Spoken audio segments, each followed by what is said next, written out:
I think my role in the Humane Society has been one that we started this contract in August 1st. And it was started because the Humane Society lost their insurance.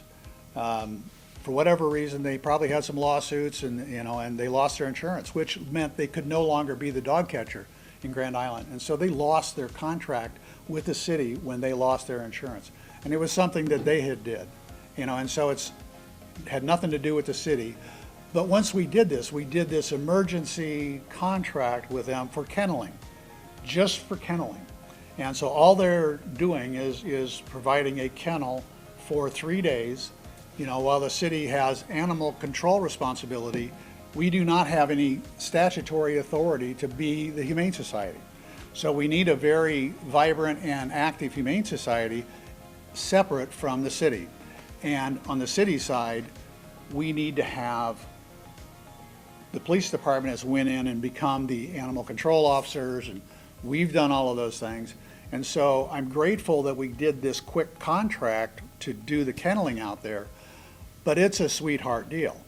The contract pays them $25,000 a month just to have priority intake. So when a police officer shows up to check in an animal that they have brought out there for impound, $25,000 a month just to have the priority. Then we pay $45 a day for up to the 3 days. So for example, I brought it up at the last meeting, the Lazy V, they went out there, had 6 cats, brought them out there, and the taxpayers were billed $945 for housing these 6 cats for 3 days, and 4 of them died. But our code is not meant to take all animals at large and impound it. That's not what the code has ever been intended for. So what our code talks about is animal control. We want to make sure that the public is safe from any animal that could harm, particularly children or anybody that's vulnerable. So we have animal control responsibility for sure. The contract with the Humane Society only deals with domestic animals. So first of all, we're not talking about possums or raccoons or anything that's not domestic. We're only talking about dogs and cats that are domestic animals. But now we're taking everything out there, which is creating a huge financial cost to the city just to do kenneling. Other cities do it very differently, and our city code, it follows the state law. The choice to impound is a police officer or an ACO's decision. If he thinks it's a harm or could harm anyone in the community, he should have it impounded. But if it's 6 kittens at the Lazy V, there's no risk, for that. When we pick up chickens or when we pick up rabbits, we have picked up things, and we're paying $135. The taxpayers are paying just to have a 3-night stay. And then at the end of that, they're supposed to be, from the city perspective, euthanized, or if the Humane Society wants to continue to adopt them out or have their programs, that's their dollar, that's their role, that's their mission in life, and we want them to be successful. Joyce and I used to take pictures. We used to volunteer for the Humane Society, and when they had the light show down in Stolly Park, we took pictures. I took pictures of the kids with Santa Claus for the Humane Society. So we have been big supporters historically of the Humane Society. So we're not against the Humane Society, but it's not a city responsibility. My responsibility as a taxpayer is to make sure that we have people that do services that we need to have done and that we do it the correct way. And so this contract was for 38 months, much longer on a no-bid contract than any no-bid contract should go. And I think it's a very expensive deal for a city just to have somebody kennel them. We have an average of 6 per day that we kennel, and that average is overstated. We're not really there yet. And so it's less than that. And when I talk to owners of kennels, they all would love to have a part of the city contract, but they're not wanting to step on the toes of the Humane Society.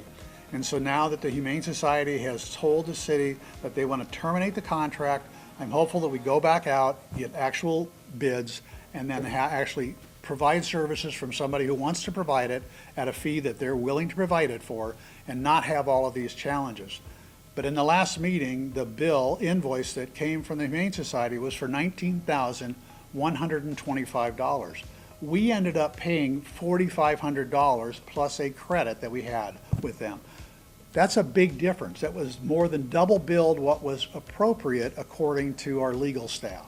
And so we want to have a contract that everybody agrees to. And this all comes down to the president of the Humane Society, Greg Geist, told us in that one meeting, it took him 6 weeks to sign the contract after the mayor and council approved it on August 19th. The 6 weeks, he said, the reason it took him 6 weeks to sign it is because he didn't think that they were getting paid for everything that they wanted to get paid for. And he was correct. And so somewhere he was actually correct, and he didn't want to sign the contract. So we've always been in that position where he didn't think it was a good contract. And right now, we need to pay what we owe because we want to be fair to anybody that's a partner, but we only want to pay what the contract says. Even if it's a sweetheart deal, they need to be paid what the contract says, and not a penny more. And I don't want any vendor to be billing us for more than what the city owes. That's a responsibility on everybody, including in the staff, from accounts payable to the department directors. They have to have knowledge of these contracts and what they're saying. And right now, we haven't had that conversation as a staff, as a council, as to how do we get to the right, where we build the right amount of money. And we keep avoiding the issue, and that's obviously resulted in a termination. But we could have addressed it 6 months ago when this whole thing started.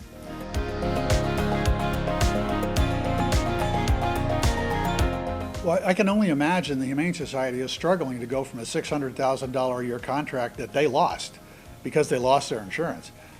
They have a financial model to make things work too. They're going to have financial struggles without the city, you know, and I just don't want to continue to. We're not a charity organization. We want vendors who want to provide what the city needs, and we want the city to actually exercise prudence when we're exercising these city codes. If we have animals running at large, we have to make that determination as do they need to be impounded or not. And it is not everyone needs to be impounded. You know, somebody's little dog, but the Humane Society is wonderful with the chipping, with the education. All of those things are wonderful Humane Society responsibilities, not city responsibility. The other day, a friend of mine had a dog following him. He took the dog out to the Humane Society. They read the chip, they found the owner. It all happened in a matter of, I'll say, less than an hour. The city of Grand Island should not have to pay $45 for one night stay on something like that. It's just the way it should work in the community. If some citizen brings out an animal and says, this one was following me around, and they read the chip, they're great for that. And so we really want them to be successful, but the city cannot continue to pay them for things that they can no longer do.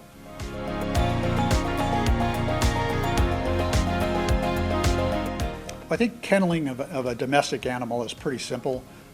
You can go a couple of places in Grand Island and do that. And the fee is, when I last checked, it was anywhere from $20 to $30 a day to kennel a dog or an animal, a cat, a domestic. And that's all we're talking about here. So to pay a $25,000 a month flat fee plus, you know, $35 or $45 a day for $135 for a 3-day stay, it's too much. It's too much for the taxpayer. I think it needs to be fair. I think it needs to be fair for the kennel. I think it needs to be fair for the city, and I think it needs to be fair for the taxpayers. I'm elected by taxpayers, and I'm here watching their dollars. I'm not trying to be unfair to anybody, but we want a contract that everybody wants to be agreeable to, and we don't want to have competition in this contract and try to feed money into the Humane Society just by taking every animal out there. You know, so I think there's a proper way of doing it. I think that the Humane Society has a big challenge. How do you bridge a $600,000 funding gap when you lose your insurance? And that's their challenge, and hopefully they'll go out and then the community will support them.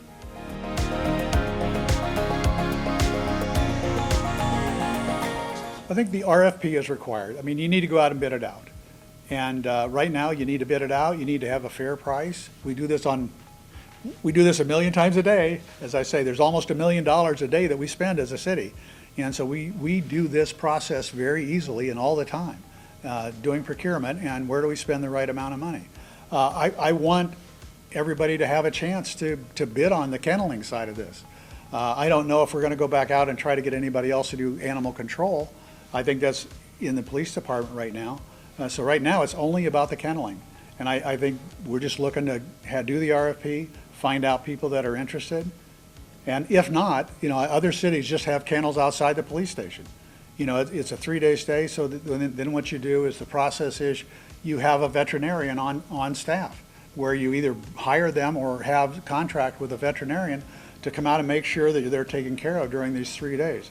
All we're doing is feeding them and trying to find the owner at this point. And that's more of a Humane Society function to try to find the owner. We need to remove from the city responsibility, remove dangerous animals from the streets so that they don't harm citizens, they don't harm children. That's our primary responsibility. It's not the hugs and feely types of getting your dog found.